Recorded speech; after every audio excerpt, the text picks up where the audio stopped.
his eye. Ian, take it away.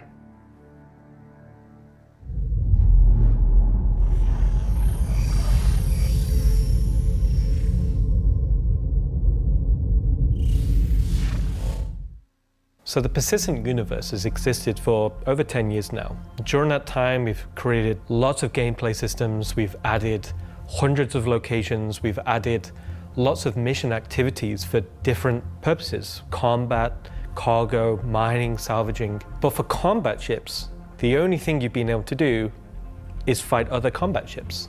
In 2026, this changes. We're going to be delivering a spaceship-focused activity space which incentivizes the use of different gameplay roles. These are going to be scenarios where you're going to have to plan and strategize and create operational tactics to overcome your objective. So what you're going to see is very early. It's early in the pipeline process, and it's going to come online about mid next year.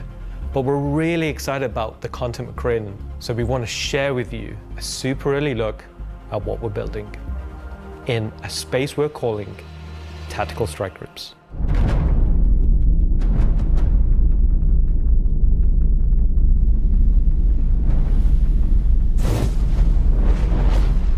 The People's Alliance are still trying to get to the bottom of what this new faction is really doing in the Nyx system. They've sent a capital ship to check out a station and run into more than they can take care of themselves. Unfortunately, that team came under attack and members of their groups were taken hostage. Now they've reached out to Intersec, who've reached out to you to help recover the pilot. Of course, it's unwise to do this alone, so you'll need to put a team together to attack the station. When you arrive, you will have this big asteroid, kind of broken asteroid, and on this you will have this space where you will find three big arms. You will see at the middle, you will have this big energy core. Everything here has a purpose. It's not just for the show, just something nice to see. You'll see a People's Alliance-owned Idris that's just on the outside, and it's going to be getting harassed by this unknown faction that you have met before.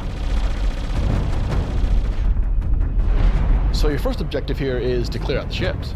There'll be waves of these ships, so this is where you want your light or your medium or your heavy fighters, whichever playstyle you prefer.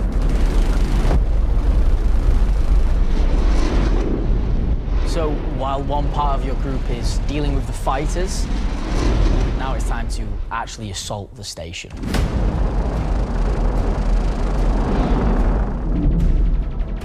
This station has been outfitted to resist all of the obvious way of attacks. Somehow they've incorporated Vanduul capital ship killing turrets. These turrets ignore small fighters, and they have the firepower to destroy even the biggest capital ships. Your Polaris and your Idris, if you get it close, it will get shredded. The idea of these is so we can sort of make it so we can mix up that ship combat, and not everyone can just bring the biggest ship and win just because they have the biggest ship.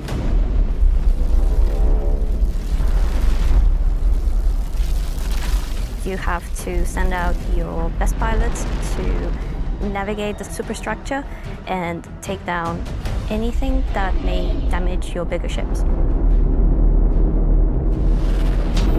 So at this point you're thinking, destroy the turrets. But it's not that easy. This turret has shields that you've never seen before. It won't take any kind of damage. Your missiles won't do anything, your lasers won't do anything, your ballistics won't do anything to them. But like everything, they do have a weakness. You have to cut the power to their shields. To do that, that actually brings you to your first objective, the power relays. So the exterior has a number of power relays that are holding the doors closed so that you can't get in. You have to find them, you have to target them, and you have to destroy them. But it may not be as easy as it seems. Here's our first wrinkle. The power relays have their own shields that are resistant to energy-based attacks. We know how much you like using laser repeaters, but so do these guys. Capital ship can't get close enough because of the turrets. So ships with explosive or ballistic ordnance will be needed here. That's torpedo ships like your Retaliator or Gladiator. or even another fighter with ballistics loadout, that's going to take you a while.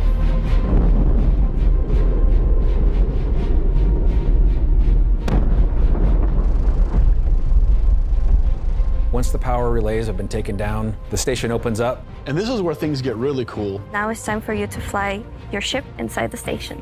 Yeah, you, in your ship, fly into the superstructure of this station. How cool is that? I feel like this is a proud dad moment. Thank you, Jared. We're just going to call it what it is. It's a trench run. Trench run.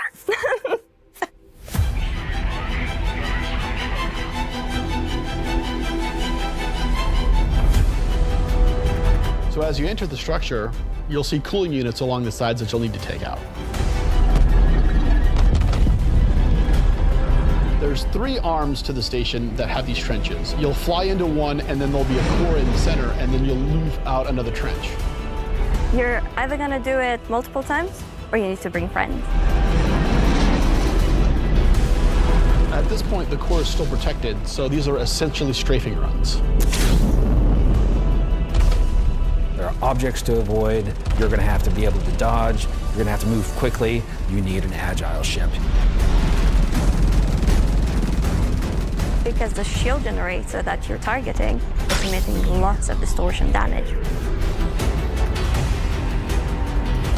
So once the cooling units are out, that exposes the core to overheat, which means that you can attack it from the inside and also from exhaust ports on the outside of the station. This core is armored and just takes a whole lot of damage.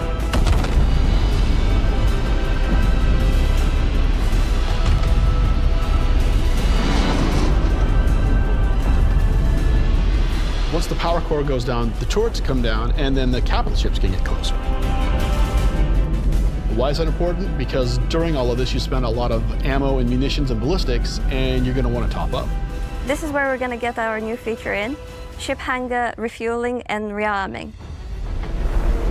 You're gonna be able to land in the hangar of select ships and be able to use the same interface as you are right now at stations to refuel and rearm. It's specifically for ships like the Idris and the Polaris and other ships that are designed to have other ships land inside them.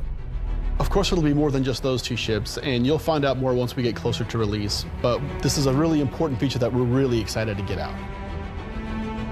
If you're not bringing your own Idris, the People's Alliance has an Idris there that can provide a safe port in a storm, allow you to set back up and head back out. And it's a good thing that you've rearmed and refueled too, because now another group of ships is coming to attack the People's Alliance Idris.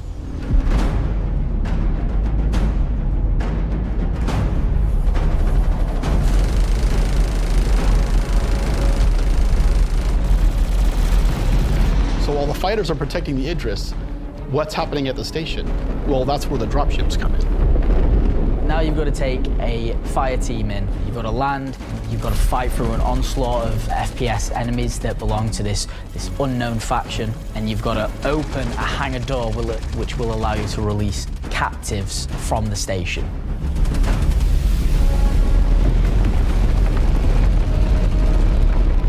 After you've opened the doors and that person's taken off, you've just got to make sure they get to safety.